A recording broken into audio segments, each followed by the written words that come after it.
una ballena.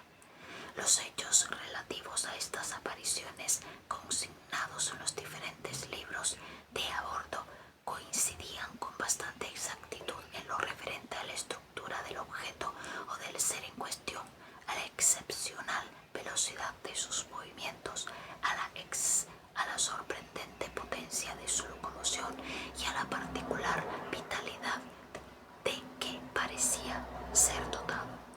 De tratarse de un cetáceo, superaba en volumen a todos los cuantos especímenes de este género había calificado la ciencia hasta entonces. Ni Cuvier, ni la Ceped, ni Dumbirel, ni Quatrefages hubieran admitido la existencia de tal monstruo a menos de haberlo visto por sus propios ojos. El promedio de las observaciones efectuadas en diferentes circunstancias, una vez descargadas tanto las tímidas evaluaciones que asignaban a ese objeto una longitud de 200 pies como las muy exageradas que le imputaban una anchura de 1 milla y una longitud de 3, permitía afirmar que ese ser fenomenal, de ser cierta su existencia, superaba con exceso todas las dimensiones admitidas hasta entonces por los ictiólogos. Pero existía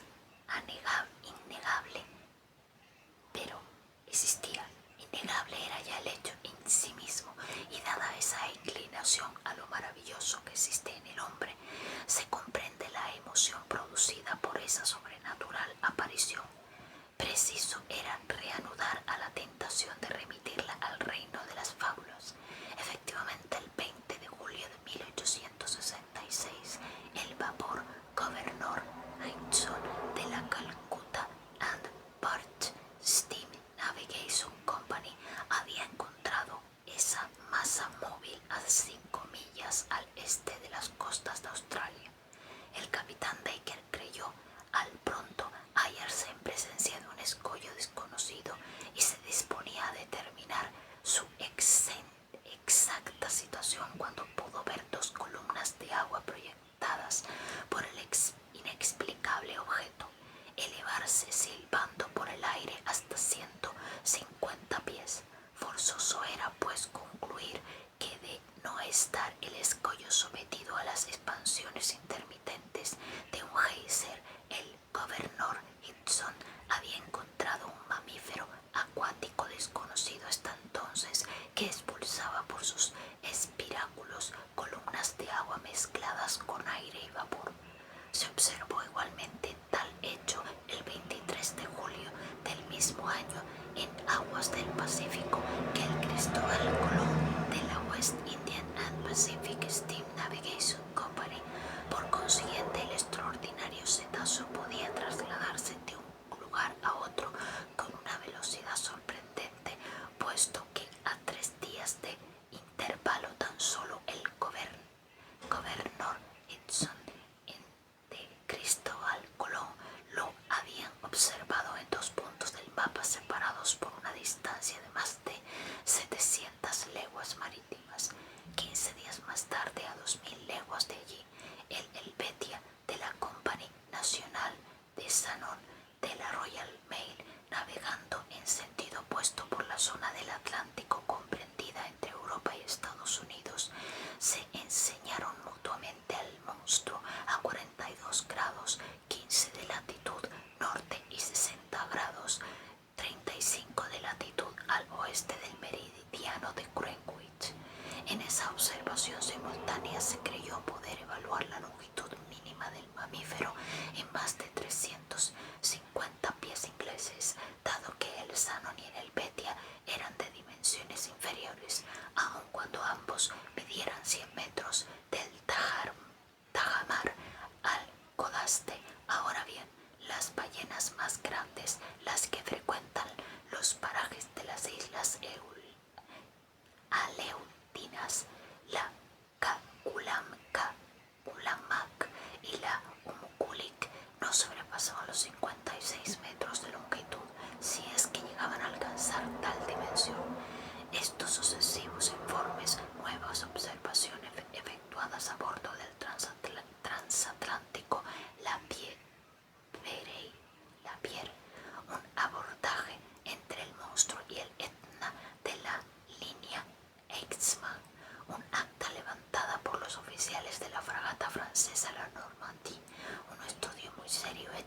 Estado Mayor del Commodore Fitz James a bordo del Lord Clyde causaron una profunda sensación en la opinión pública. En los países de humor ligero se tomó a broma el fenómeno, pero en los países graves y prácticos, en Inglaterra, en América, en Alemania, causó una viva preocupación. En todas partes, en las grandes ciudades, el monstruo se puso de moda. Fue un tema de canciones en los cafés, de broma en los periódicos y de representación en los teatros. La prensa halló en él la ocasión de practicar el ingenio y el sensacionalismo. En sus páginas pobres de noticias se vio reaparecer a todos los seres imaginarios y gigantescos, desde la ballena blanca, la terrible Moby Dick de las regiones hiperbóreas, hasta el desmesurado kraken, cuyos tentáculos pueden abrazar un buque de 500 toneladas y llevárselo a los abismos del océano.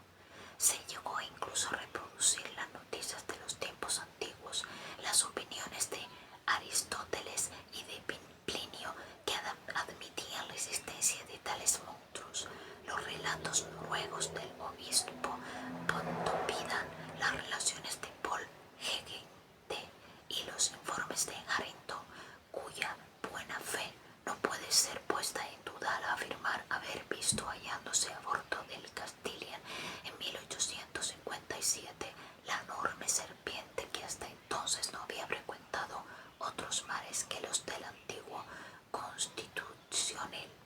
Todo esto dio origen a la interminable polémica entre los crédulos y los incrédulos en las sociedades y en las publicaciones científicas. La cuestión del monstruo inflamó los ánimos. Los periodistas, imbuidos de espíritu científico, en lucha con los que profesan el ingenio, vertieron oleadas de tinta durante la memorable campaña. Algunos llegaron a verter a 2 o 3 gotas de sangre al pasar en su ardor de la serpiente de mar a las más ofensivas personalizaciones. Durante 6 meses la guerra prosiguió con lances diversos a los artículos de fondo del Instituto Geográfico del Brasil, de la Academia Real de Ciencias de Berlín, de la Asociación Británica, del Instituto Smithsoniano de Washington, a los debates del Indian Archipiélago, del Cosmos, del Abate Moigno y del Mitsei Lungen de Perterman, y a las crónicas científicas de las grandes publicaciones de Francia y otros países. Replicaba la prensa vulgar con alardes de un ingenio inagotable. Sus inspirados redactores, parodiando una frase de Linneo que citaban los adversarios del monstruo, mantuvieron en efecto que la naturaleza no engendra tontos, y conjuraron a sus contemporáneos a no infligir un bendiz a la naturaleza y consecuentemente a rechazar la existencia de los kraken, de las serpientes de mar, de las Moby Dick y de otras lucubraciones de marineros delirantes. Por último, en un artículo de un temido periódico satírico, el más popular de sus redactores, haciendo acopio de todos los elementos, se precipitó como Hipólito contra el monstruo, le asestó un golpe definitivo y acabó con él en medio de una carcajada universal. El ingenio había vencido a la ciencia. La cuestión parece ya enterrada durante los primeros meses del año de 1867, sin aparentes posibilidades de resucitar, cuando nuevos hechos llegaron al conocimiento del público, hechos que revelaron que no se trataba ya de un problema científico por resolver, sino de un peligro serio real a evitar. La cuestión adquirió así un muy diferente aspecto. El monstruo volvió a erigirse en islote, roca, escollo, pero un escollo fugaz, indeterminable, inaprehensible. El 5 de marzo de 1867, el Moravia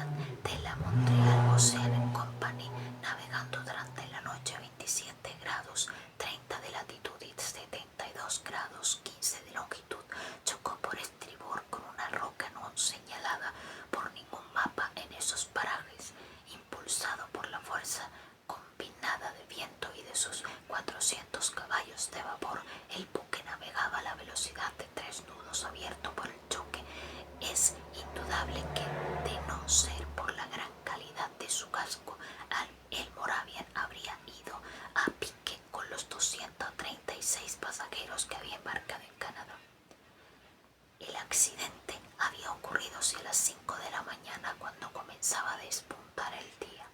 Los oficiales de guardia se precipitaron hacia popa y escrutaron el mar con la mayor atención, sin ver otra cosa que un fuerte remolino a unos 3 cables de distancia del barco, como si las capas líquidas hubieran sido violentamente batidas. Se tomaron con exactitud las coordenadas del lugar y el Moravian continuó su rumbo sin averías aparentes. Había chocado con una roca submarina o había sido golpeado por un objeto residual enorme de un naufragio. No pudo saberse, pero al examinar el buque en el dique carenero se observó que una parte de la quilla había quedado destrozada. Pese a la extrema gravedad del hecho, tal vez habría pasado al olvido como tantos otros si no se hubiese reproducido en idénticas condiciones 3 semanas después. Pero en esta ocasión, la nacionalidad del buque víctima de este nuevo hordaje y la reputación de la compañía a la que pertenecía el navío dieron al acontecimiento una inmensa repercusión. Nadie ignora el nombre del célebre armador inglés Cunard, el inteligente industrial que fundó en 1840 un servicio postal entre Liverpool y Halifax, con 3 barcos de madera de ruedas de 400 caballos de fuerza y con un arqueo de 1.162 toneladas. 8 años después, el material de la compañía se había incrementado en 4 barcos de 650 caballos y 1.820 toneladas, y 2 años más tarde en otros 2 buques de mayor potencia y tonelaje. En 1853, la compañía Cunard, cuya exclusiva del transporte del correo acababa de serle renovada, añadió sucesivamente a su flota el Arabia, el Persia, el China, el Scotia, el Java y el Rusia, todos ellos muy rápidos y los más grandes que, a excepción del Great Eastern, hubiesen surcado nunca los mares. Así pues, en 1867 la compañía poseía 12 barcos, 8 de ellos de ruedas y 4 de hélice. La mención de tales detalles tiene por fin mostrar la importancia de esta compañía de transportes marinos, cuya inteligente gestión es bien conocida en el mundo entero. Ninguna empresa de navegación transoceánica ha sido dirigida con tanta habilidad como esta. Ningún negocio se ha visto coronado por un éxito mayor. Desde hace 26 años, los navíos de las líneas Cunard han atravesado 2000 veces el Atlántico sin que ni una sola vez se haya malogrado un viaje, sin que se haya producido nunca un retraso, sin que se haya perdido jamás ni una carta, ni un hombre, ni un barco. Por ello, pese a la poderosa competencia de la línea francesa, los pasajeros continúan escogiendo el Cunard con preferencia a cualquier otra, como demuestran las conclusiones de los documentos oficiales de los últimos años. Dicho esto, a nadie sorprenderá la reputación hallada por el accidente ocurrido a uno de sus mejores barcos. El 13 de abril de 1867, el Scotia se hallaba a 15 grados 12 de latitud, 45 grados 37 de latitud, navegando con mar bonancible y brisa favorable. Su velocidad era de 13 nudos y 43 centésimas, impulsado por sus 6.000 caballos de vapor. Sus ruedas batían el agua con una perfecta regularidad. Su calado era de 6 metros y 60 centímetros y su desplazamiento de 6.724 metros cúbicos. A las 4:17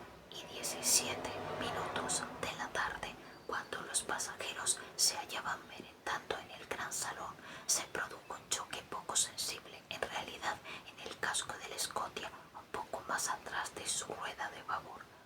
No había sido el Scotia el que había dado el golpe, sino el que lo había recibido, y por un instrumento más cortante o perforante que contundente.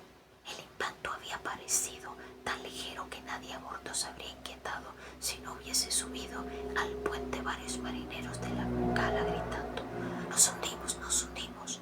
Los pasajeros se quedaron espantados, pero el capitán Anderson se apresuró a tranquilizarles. En efecto, el peligro no podía ser inminente debido en 7 compartimentos portabuques herméticos el Scotia podía resistir impunemente una vía de agua. El capitán Anderson se dirigió inmediatamente a la cala, vio que el quinto compartimento había sido invadido por el mar y que la rapidez de la invasión demostraba que la vía de agua era considerable. Afortunadamente, las calderas no se hallaban en ese compartimento. De haber estado alojadas en él, se hubiera apagado instantáneamente. El capitán Anderson ordenó de inmediato que pararan las máquinas. Un marinero se sumergió para examinar la avería.